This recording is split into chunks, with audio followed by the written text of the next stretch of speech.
From what top government sources are telling India today, Prime Minister Narendra Modi has given the forces a clear hand, a free hand to deal with Pakistan's state-sponsored radical Islamist terror. The Prime Minister said it is India's national resolve to deal a crushing blow to terror. That's what top sources are telling India today. And these are images, these are visuals of that meeting at 7 Lok Kalyan Marg, a meeting that lasted over 90 minutes. You see the Prime Minister, the Raksha Mantri, the Chief of Defence Staff, General Upendra Dwivedi, the Chief of Army Staff, the National Security Advisor. You see in these images Ajit Doval, you see Admiral Dinesh Tripathi, the Chief of Naval Staff, and of course, Air Chief Marshal A.P. Singh, Chief of Air Staff. The Prime Minister chaired this meeting where today is day 7 of that horrific Pahalgam attack.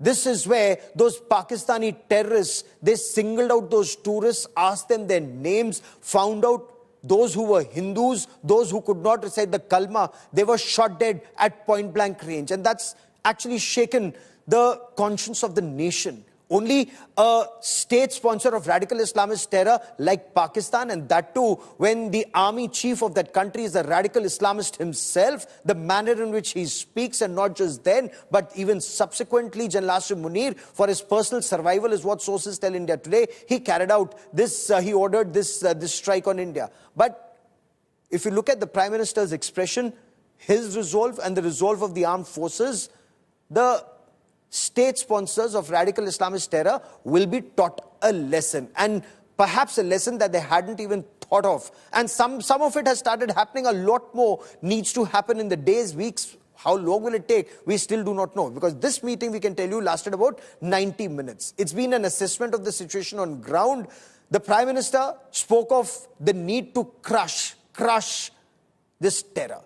Full faith in and confidence in the armed forces. They have the professional abilities. They have to decide the target. They have to choose the target, and they have to strike at a place and time of their choosing. But then the adversary across, Pakistanis should get that message that killing Indians is no longer a low-cost option for them to even remain in power. Because that's what they do. When they say Kashmir is the jugular vein, and this is what sources are telling India today, it's the jugular vein of the army that wants to remain in power in Pakistan. As far as Shahbaz Sharif is concerned, the Prime Minister or anybody else, they are not in power. It is Asim Munir who wants to remain in power and longer, perhaps indefinitely. He anyway has ensured that he'll stay in power till 2027, but is that actually the case? Because there are some murmurs that are emerging from Pakistan, and on this broadcast, we'll give you details about how that country is facing immense trouble internally, from Gilgit-Baltistan to Baluchistan, from Khyber Pakhtunkhwa to Sindh. So the army chief, who's unable to manage troubles in his own country, to divert attention from the problems he's facing, he targets innocent Hindus in Pahalgam. And perhaps the message of this meeting is enough is enough. There will be a response at a place and time of India's choosing. Now let me tell you what's happening across the border in Pakistan. And do see Pakistan's maneuvers. 5th day of massive ceasefire violations. Initially it was small arms, now there is escalation. So when you look at the escalation ladder, Pakistan is now using bigger caliber weapons at the LC. It hasn't yet escalated to howitzers. It hasn't yet escalated to the 155mm howitzers, because this is where once India starts punishing Pakistan, once India starts carrying out those fire assaults like India did before the Ramzan ceasefire of 2003, do keep in mind, Pakistan sued for that Ramzan ceasefire because India was punishing Pakistan all along this 770-kilometer long line of control. But right now, from Kupwara to Baramulla north of Pir Panjal and Akhnur to Punch south of Pir Panjal, there are ceasefire violations. Pakistan, the exercises it's carrying out, and 3 major exercises as far as the Air Force is concerned. And we have aviators who are joining us on this broadcast. They'll explain the significance and the names of these exercises. Fizai-Badr, that's the exercise that the Northern Air Command of Pakistan is carrying out. Lalkar-e-Momin is the exercise that the Central Air Command is carrying out. And this is the exercise, Lalkar-e-Momin, is for protection not just of Lahore, but also the Cholistan Desert. Cholistan Desert has another story where there's a fight between Punjab and Sindh happening over the Indus Waters Treaty. So holding the Indus Waters Treaty in abeyance is already some some level of punishment that is being inflicted on Pakistan, more when they realize that Pakistan Army Chief Asim Munir's pet project of Cholistan Desert, greening of that Cholistan Desert, is now just a pipe dream. But then there's a third exercise they're carrying out. That's exercise Zarbe Haidri, that's happening in the northern areas. And this is a high-intensity air activity. This is where Pakistan fears there could be an airstrike in Gilgit and in Baltistan. Pakistan, in panic, has issued a NOTAM. NOTAM is notice to airmen, and that is a signal that it is sealing off its airspace all over Lahore and Islamabad for the course of this exercise. Is this also a message that Pakistan intends to fire a missile, test a missile, which is of course over Arabian Sea, because it's also issued a warning there? Or is Pakistan fearing a ground strike? Joining me on this India Today special broadcast is Air Marshal Anil Chopra, former Director General of Center for Air Power Studies. He's also a former Mirage 2000 pilot. Lieutenant General KJS Dhillon, General Tiny Dhillon is well known, former GOC of the Kashmir Corps, Director General of Defense Intelligence Agencies he was, and also the Deputy Chief of Integrated Defense Staff at the time of Pulwama and subsequent action that took place. He was at the helm of affairs in Kashmir.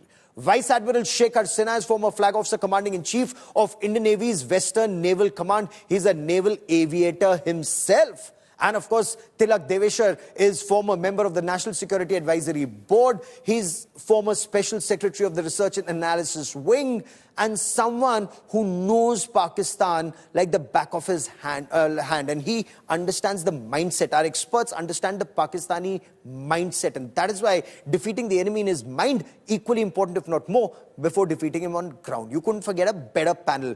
Before I come to our panel, I also want to bring in our reporters. But first, get you this report on the day's developments.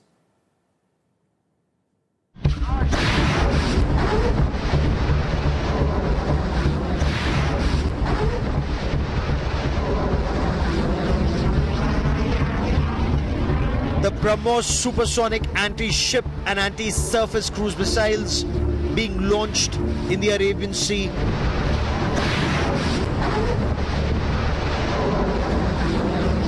India's indigenous guided missile destroyer, INS Surat, successfully hits a sea-skimming target using a medium-range surface-to-air missile.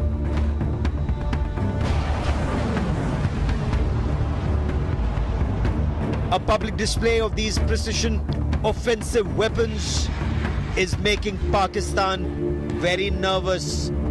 Pakistan's Defense Minister Khwaja Asif fears Pakistan's expecting a punishment for Pahalgam. But obviously, we have reinforced our forces because it is something which is imminent now. A flustered Pakistan has now scrambled its fighter jets. Pakistan Air Force has announced two major air exercises, Fizai-Badr and Lalkar-e-Momin, and displayed its key air assets, the J-10 fighters, the F-16s, the JF-17 Thunders, the Saab 2000 Airborne Early Warning and Command and Control Platform, and the EW aircraft. Pakistan has also put on display its air defense units. Airspace between Lahore and Islamabad has been closed for the next 48 hours. And that's not all. Pakistan has shifted its radar systems to forward locations in the Sialkot sector to detect what Pakistan fears is an imminent Indian airstrike. The electronic warfare detachments of the Pakistan Army are also moving to its forward locations to detect Indian movements in the Firozpur sector. We are absolutely ready, at high alert. If there is a violation of our airspace or there's violation on the ground, we are engaged in any way on the seas, we are prepared to respond, and inshallah we'll give a befitting response to India. For the fifth consecutive day, Pakistan violated ceasefire along the line of control and opened fire on both sides of the Pir Panjal ranges. The Pakistan Army has been firing without any provocation in Kupwara and Baramulla north of Pir Panjal and Poonch and Akhnur sectors south of Pir Panjal. There is a likelihood that India will attempt an incursion in Pakistan and will engage Pakistan militarily. That is a possibility, a very clear and stark possibility. Cannot be ruled out. The possibility of Indian strike appears very high in the Pakistani minds. Prime Minister Narendra Modi has already warned of unimaginable punishment. उन आतंकियों को और इस हमले की साजिश रचने वालों को उनकी कल्पना से भी बड़ी सजा मिलेगी। अब आतंकियों की बची खुची जमीन को भी मिट्टी में मिलाने का समय आ गया है। Prime Minister Narendra Modi chaired a high-level security meet at his 7 Lok Kalyan Marg residence in New Delhi. The Defence Minister, National Security Advisor, the Chief of Defence Staff and the 3 services chiefs were present in this crucial meeting ahead of the CCS on Wednesday morning. In the last meeting, India launched a huge diplomatic strike on Pakistan and announced the suspension of the Indus Waters Treaty that again has made Pakistan very jittery.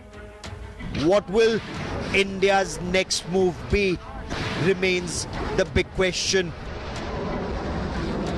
With Shivani Sharma and Manjeet Negi in Delhi, Bureau Report, India Today.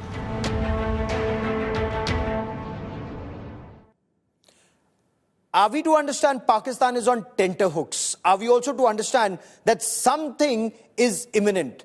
General Dillon, you were in a similar situation in 2019, and in 2019, it took about 12 days after the Pulwama terror attack for India to do Balakot. Very few people knew what was going to happen. You were amongst those.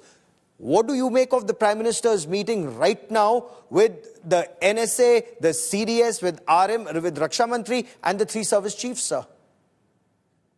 Good evening, Gaurav, and good evening to all your viewers and my fellow panelists. Gaurav, these meetings which are happening, there is something which is for display, and there are some meetings which happen behind the closed doors, which are not for public consumption. So there are 2 types of things which are happening, and like Prime Minister very clearly said, कि मिट्टी में मिला देंगे जिस जमीन पे भी terrorist होंगे, and आखिरी जगह तक जाके उनका नामो निशान मिटाएंगे. And this government walks the talk. And you can see the fumbleness in the voice of Defense Minister of Pakistan, and you can see otherwise also, you know, the airspace has been blocked. You see the families of the senior generals have gone abroad. And you see, you know, the choti-choti cheezein jo wo kar rahe hain, they are showing signs of being nervous. And the Cholistan is a very big issue. And I'm very sure somebody on the panel will touch upon this. And since there's already a crisis which is being, you know, sort of generated because of Cholistan being a favorite subject and baby of Asif Munir, and Sindh being neglected. We must understand Indus Valley or Indus River. Sindh is named after Indus River. And denying the Indus water to Sindh at the cost of Cholistan Desert are big things. So coming back to your question, these meetings, these display of weapon systems is a posturing. And when nations or military's posture, there are 2 types. One is the posture and do something else. and keep the enemy guessing. Second is they posture and do the same thing, so that enemy would keep expecting them somewhere else. Or at times the combination of this. The combination, what do we make or what do we gauge? Is this a morale booster for the nation, Air Marshal Chopra, or is this to sap the morale of the adversary? Because General Tiny Dhillon is under the impression that the Pakistani defense minister's voice was shaking. Post Pulwama, we heard that their army chief's legs were shaking when Balakot happened, and they said, "Khuda ke liye Abhinandan ko chhod dijiye." But if there's a shake in the voice of the Pakistani defense minister, are we over-assessing a situation? What do you make of the Prime Minister's meeting and the Prime Minister's message from what sources tell India today? Gaurav, undoubtedly, Pakistan is in a little bit of a state of panic. I'm a hawk. I believe in disproportionate response. I'm very happy that Indian Prime Minister Modi, has been not missing any words in public rallies or during the meeting that you have been repeatedly showing this morning. We know the body language. We can see how the entire security establishment is sitting together. They're chalking out some plans. I must tell you, when Balakot happened, why it took 10, 12 days? It was timing. That night we were having the National War Memorial being inaugurated at 5 o'clock in the evening. And that very night, in the midnight, at 2:30, which is called the graveyard shift time. That is the time we carried out a strike. So there is a lot of planning going on. These exercises that Pakistan is doing, air-to-air exercise, they are just, it's trying to impress the world. They are trying to, tell India that they are very prepared. But I must tell you, Indian Air Force between 2019 and today is a different ball game altogether.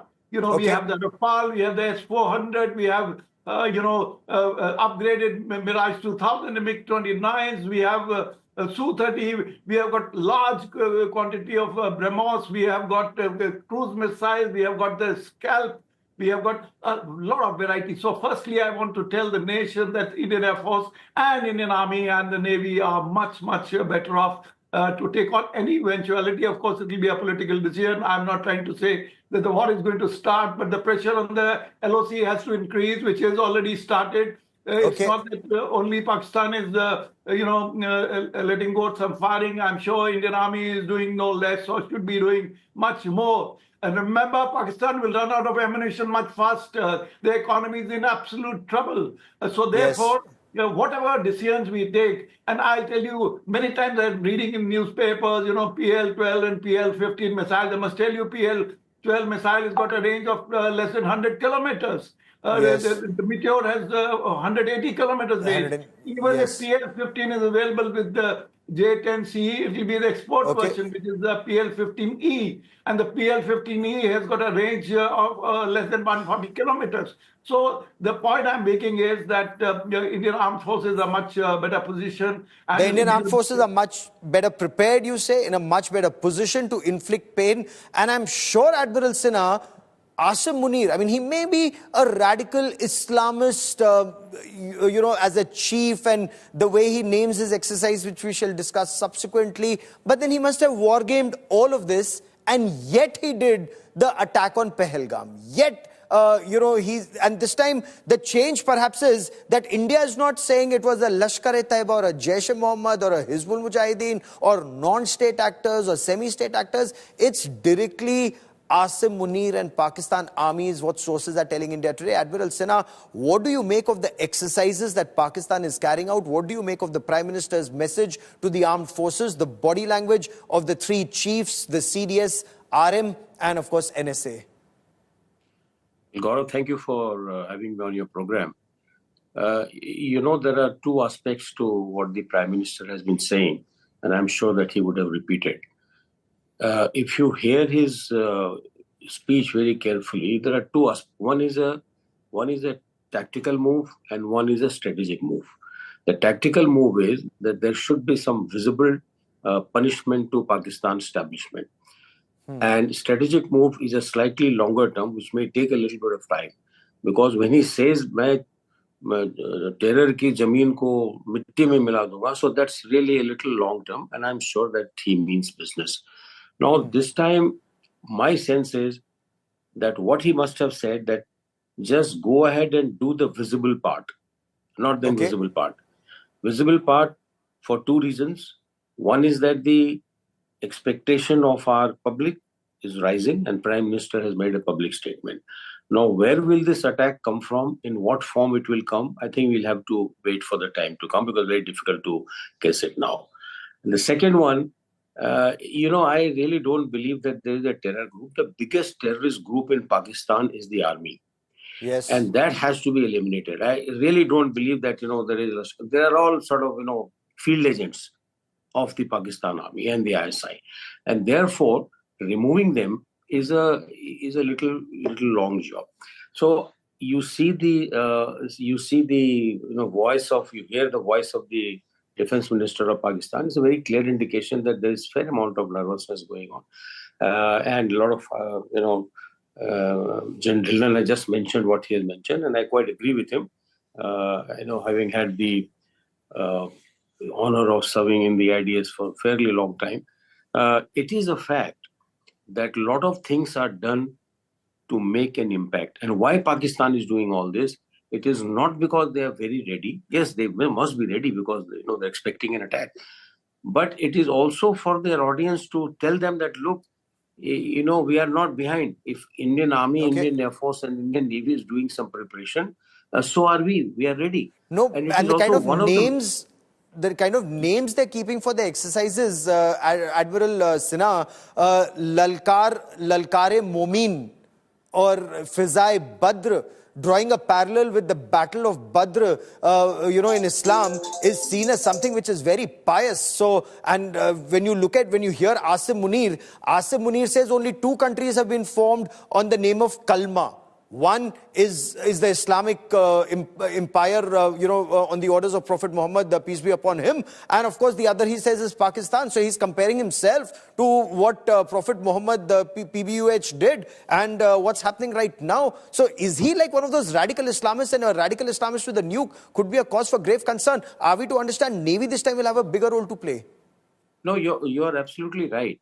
There are only two ways to collect they have the collective idea of Pakistan to come on one frame.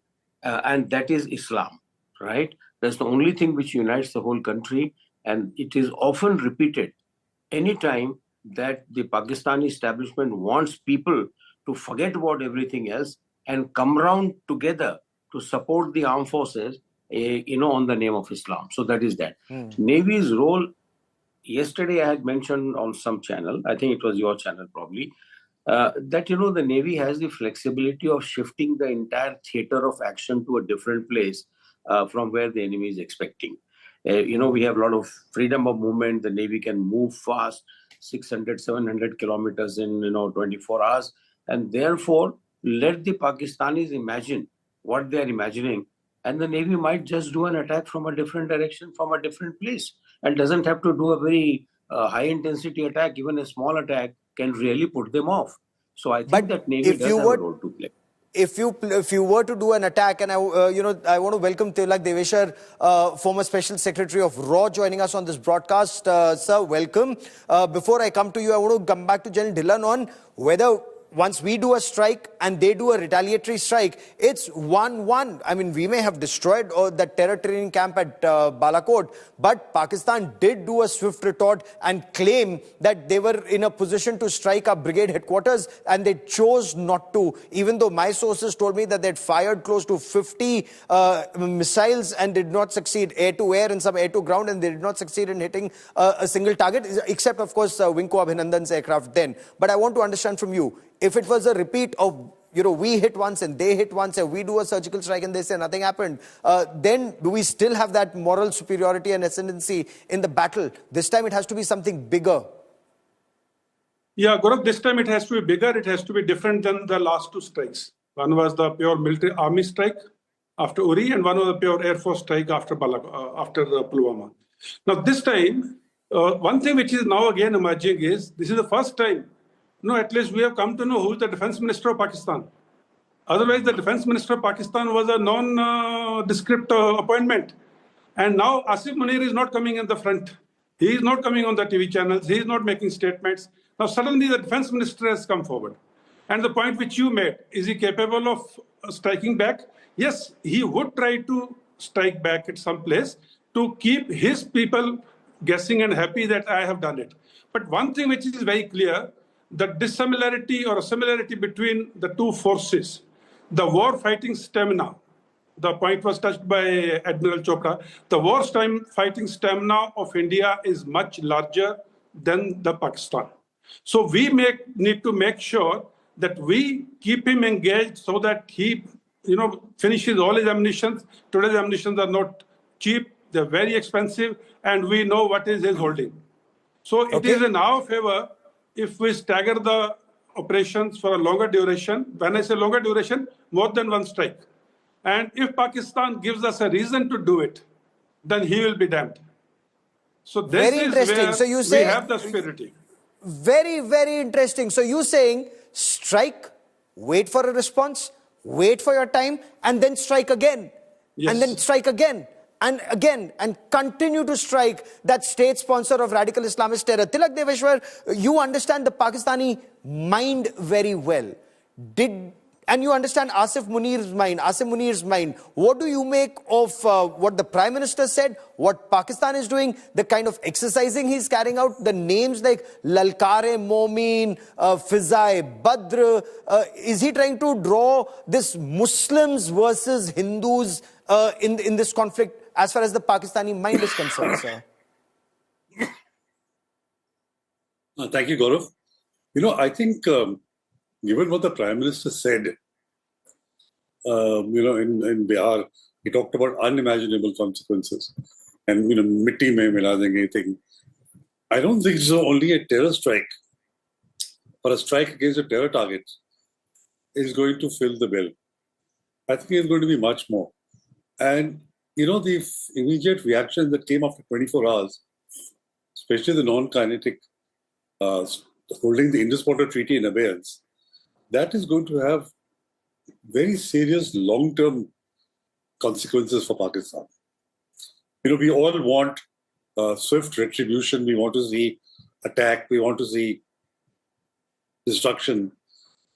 But, holding the treaty in abeyance means that you disrupt their water supplies. Yes. At a time when the early Kharif is going to be starting in the, first half of May. If you disrupt the sowing and also the harvest, it will have very serious consequences for Pakistan's agriculture. So that's one part of it. As far as the kinetic operations are concerned, you see, Pakistan will react very quickly. Whatever you do, within 24 hours, 36 hours, like they did in the time of the Balakot strike, they will come back at you because in their mindset, it will be one strike each and that's it. I think Dill made an interesting point that if you keep going back, the only danger there is that you will also be going up the escalation ladder. Yes. So, that, and because they have a first use policy on the nuclear issue, I'm not sure how effective or sensible it will be to go up the escalation ladder too quickly. So you have to hit them hard the first time, wait for a reaction, and if required, hit them again. But beyond that, going up the escalation ladder would be dangerous. Okay, but you have to hit them again. That's very clear. But there's another aspect I want our viewers to understand, because not many would really know what's happening deep inside Pakistan, how fragmented Pakistan is, the fissures and fault lines within Pakistan. And I want you to consider what I'm telling you. There are protests against the Pakistan army that are taking place even as we speak in Gilgit and in Baltistan, which is in Pakistan-occupied Jammu and Kashmir that Pakistan calls its northern areas. Locals in Gilgit and Baltistan have come out in large numbers against the atrocities. Watch these images and watch these images full screen.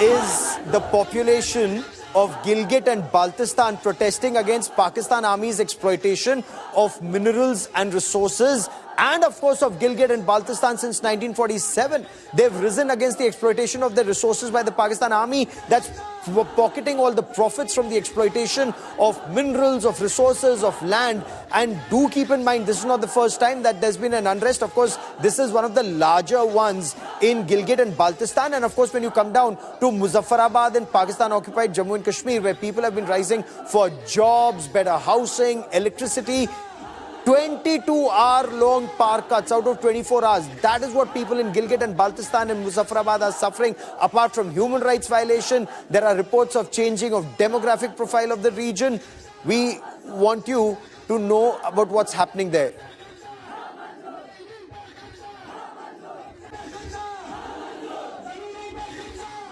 I want you to see the map of Pakistan, and when you look at that country, I first want to point out where is Gilgit and Baltistan in this map. So Gilgit and Baltistan is where you see protests that are happening right now against the Pakistan Army. Then from Gilgit and Baltistan, I want you to now come down to Baluchistan. And Baluchistan is Pakistan Army's Achilles heel. There have been multiple suicide bombings in Baluchistan.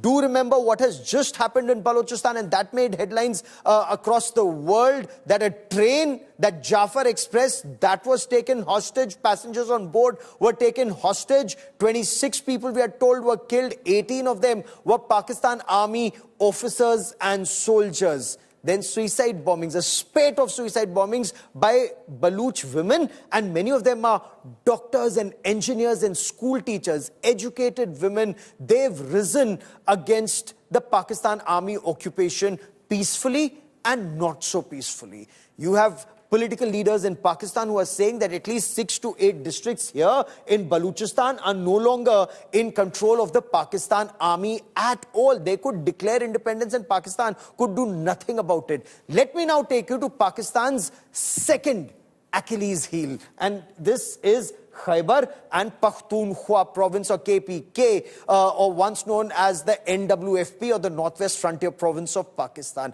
This, since the Afghan takeover or the Taliban takeover of Afghanistan, let me give you some statistics so that will help you understand the situation on ground. 2021, this is when Taliban took over.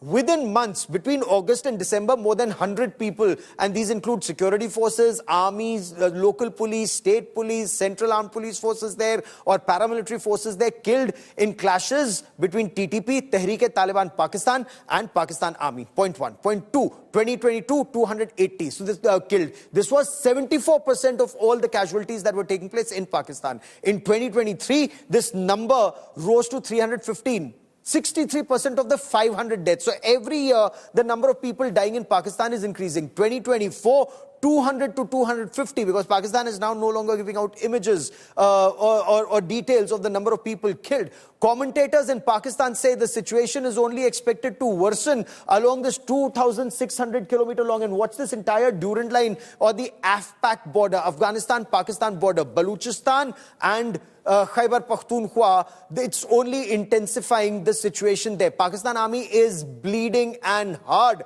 all along. Then there is a fight that is happening between Sindh and Punjab. They are at loggerheads on the sharing of the Indus Waters Treaty. And there is a pet project of General Asim Munir, the chief of the army staff. He seeks to divert water of these rivers and take it to the Cholistan Desert. There's a project, the Cholistan Desert Project, and this is part of General Asim Munir's plan to mint money, to sell corner plots. That's the main job of the Pakistan Army, incidentally. It's not to fight wars. It's only spread terror and sell corner plots. Of course, make cement and cornflakes is what they do in their part-time as part of Pakistan's Fauji Foundation. So, greening the Cholistan Desert is part of Green Pakistan Initiative, or GPI. It's an ambitious agricultural project. What does this project say? This is the Sindh province, that's the Punjab province. It's aimed at transforming a barren desert into fertile farmland. It's a pipe dream. It can never happen, but this is what they wanted to do. It's in southern Punjab. It's approximately 25,800 square kilometers of land. The project involves construction of 6 canals. 2 canals in Punjab province of Pakistan, 2 canals in the Sindh province, and of course in Balochistan to irrigate 4.8 million acres of desert land. 5 canals will draw water from the Indus rivers, the 6th from the Mehfooz Shaheed Canal, or rainwater harvesting or surplus monsoon water from Satluj River, as again part of the Indus Waters Treaty. So can Pakistan actually do this? It aspires to do that. Sindh and Punjab were at war, forcing the suspension of this project. It's being held in abeyance within Pakistan, because Indus Waters Treaty anyway has been held in abeyance by the Narendra Modi government. So Pakistan Army's pet project is either dead or it is stillborn.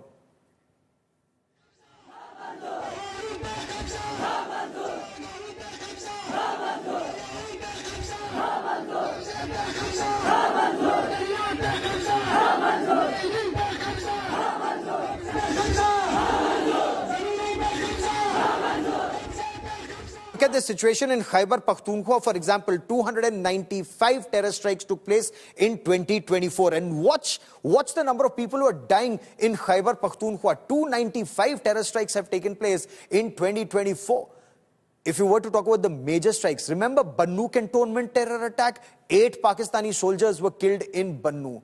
Then in February 2024, there was an attack on a police station in which 10 police officers were killed. The situation on ground is so bad that Pakistan Army just doesn't know how to handle this. In Balochistan, there have been 614 deaths. 614. You include civilians, military personnel, and this is just from 2024 to 2025. Major attacks, like I said, include the Jafar Express, 26 killed. In Sindh, Karachi, Election Commission office was bombed. In Punjab, there were targeted attacks against the Hindus and the Christians. And of course, Sikhs have also been targeted, the manner in which they have been. I once again want to bring in Tilak Deveshwar on this special broadcast. Mr. Deveshwar, when you look at the situation, and let's specifically talk about Indus Waters Treaty being held in abeyance and the impact on the Cholistan Desert Greening Project, is that a setback? Is that a blow to Asim Munir?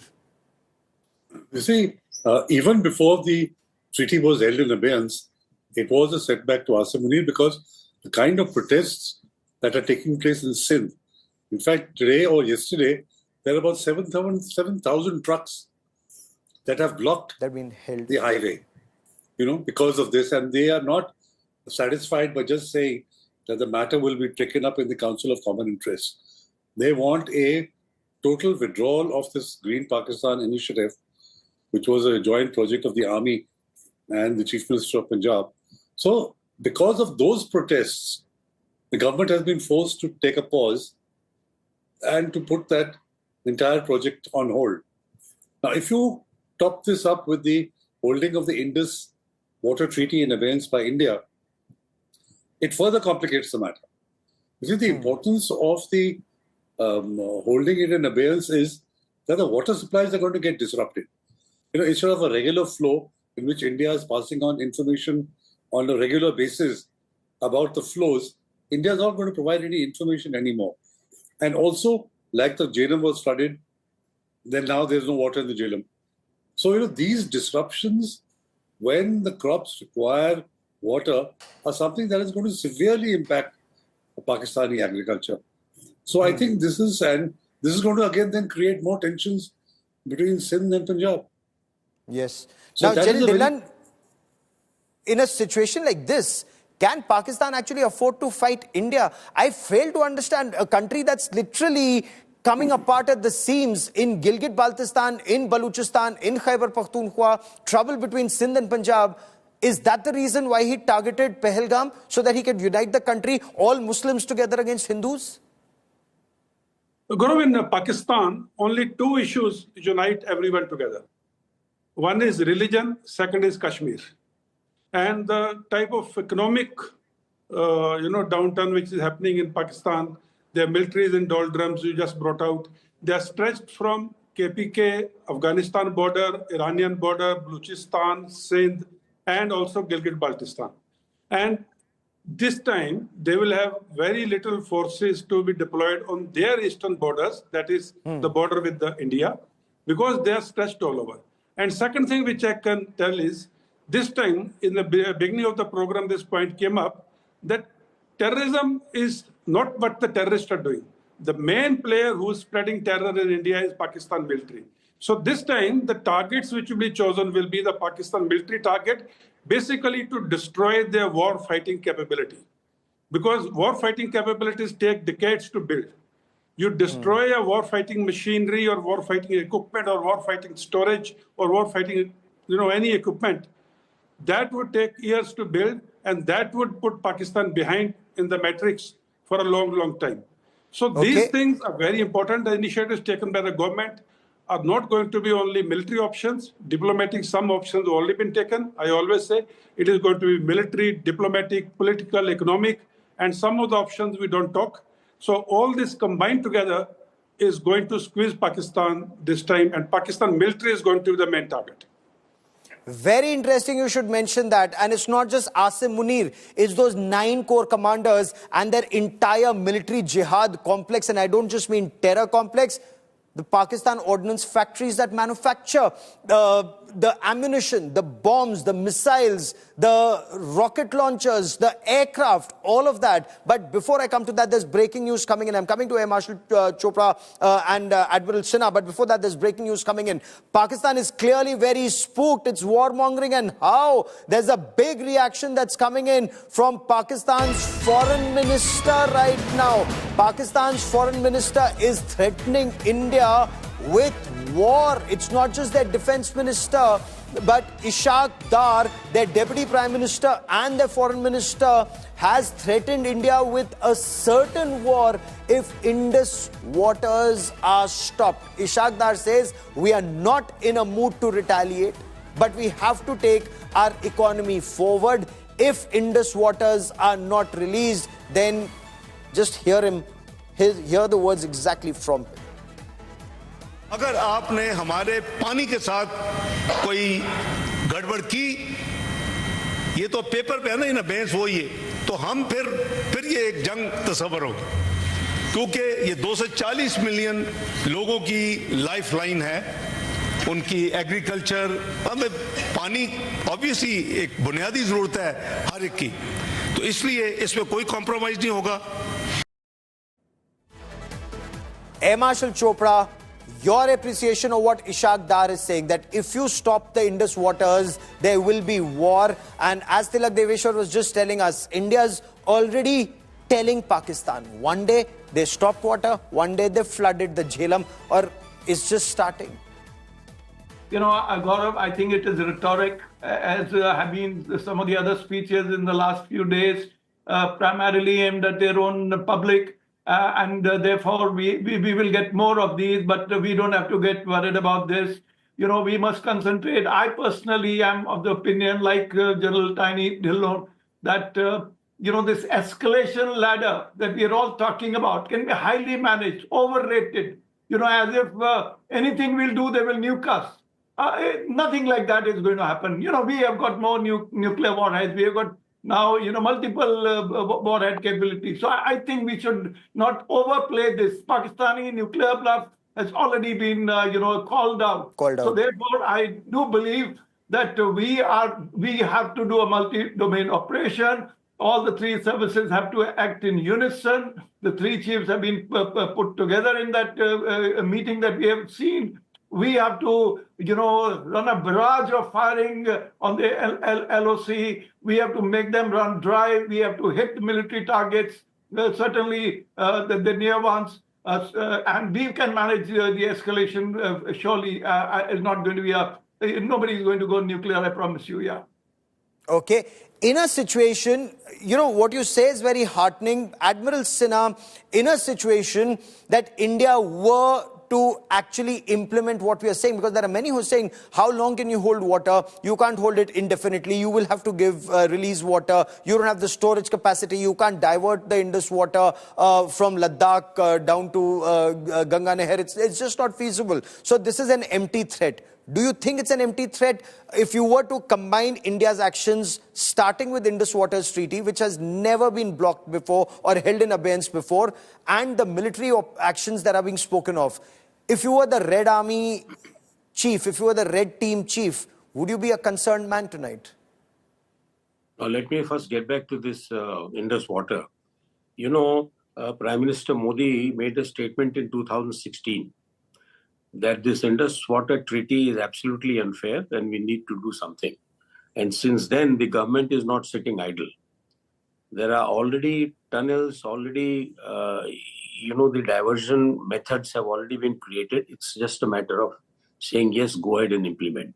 We heard that Jhelum was already sort of flooded the day before yesterday. So this is just a test that this is what can happen and this is how your country will react, but they will actually not react. Because don't forget, Pakistan has much more to lose if they start a war. And as Marshal Chopra said, a lot of it they have to say in their own Senate, in their own parliament. They have to say it for the benefit of the people. It's basically an agricultural intensive country. And if they don't make these statements, they will have a public uprising. You know, more than religion. I think the stomachs don't get filled. There's going to be trouble. So I would say that it is not an empty threat. The control of the river flow of Indus River is very much in the hands. The methods have already been created. It is just a question of implementing it immediately. So I won't go so much. Yeah. Okay. And Mr. Deveshar, when you look at Pakistan's internal situation, if it's trying to fight India at the line of control, which is 770 kilometers long, or even along the international border in Punjab, Rajasthan, Gujarat, doesn't it fear what could happen, in Gilgit-Baltistan or in Khyber Pakhtunkhwa or in Baluchistan? Does Pakistan Army have the wherewithal to fight on multiple fronts, on two borders and internally? I don't think so. You see, as it is, there were reports that elements of 11 Corps and 12 Corps have been moved to the Indian border. So this opens up space for the Baloch freedom fighters as well as for the TTP. And I don't think that Pakistan will be able to manage both tensions with India on especially if it goes into some sort of a military exchange, and manage the Baloch freedom fighters as well as the TTP. So I think the unintended consequences, which probably they didn't anticipate or calculate, of Pahalgam is going to be that these two organizations, the Baloch as well as the Pashtuns, are going to have pretty much a free run of the place. And now Pakistan is going to be able to manage that with an active border with India and a pretty active border with the Taliban too. So they are painted themselves in some sort of a corner by this bravado action which they took in Pahalgam. And now the fallout of that is going to hit them severely. And Would you combine this... Yeah, go on, sir. Please complete your point. Go on, sir. And then you combine this with the water crisis that is going to hit them in the face, I think it's pretty tough. It's going to get very, very uncomfortable in Pakistan. It indeed is. In fact, there are some reports that already say that there are some in Pakistan, General Dillon, who are already feeling the heat. Their army is stretched to the core. There was a report which seemed to indicate that to make money, and Pakistan calls us baniyas, but Pakistan, to make money, sold off its own ammunition, its active stocks of ammunition to Ukraine. It did get dollars, but now it cannot replenish and cannot replenish so quickly. So its own WWR or war wastage reserves are down by some reports, and you can tell me whether they're authentic or not, to less than a week. What is in case there's a full-blown war, your appreciation, General Dillon? Gaurav, I made a reference to it in my previous interjection, that war fighting stamina of India vis-a-vis the war fighting stamina of Pakistan, especially in very high-end weapon systems, the aircraft ammunitions, the naval equipments and accessories, and of course within the army also the missiles and all. It is not easy to buy such weapon systems and equipment and ammunitions, and Pakistan hardly produces anything in-house. So it has to depend on China and Turkey for everything. And this time the world is with India. even during the war, even if someone wants to help it other than these two countries, I don't think anyone would come forward to help a state like Pakistan, because the whole world is fed up of Islamic terror, and the whole world is fed up of this nuclear in the hands of a state which practices terrorism as a statecraft. So war fighting stamina is in India's favor, and that is where we should hit Pakistan military targets so that their stamina further goes down in the initial phase itself. Very, very interesting. And that is why we get the finest voices on matters military and strategy, so that you form an opinion based absolutely on facts and not Pakistani propaganda that some may seek to peddle.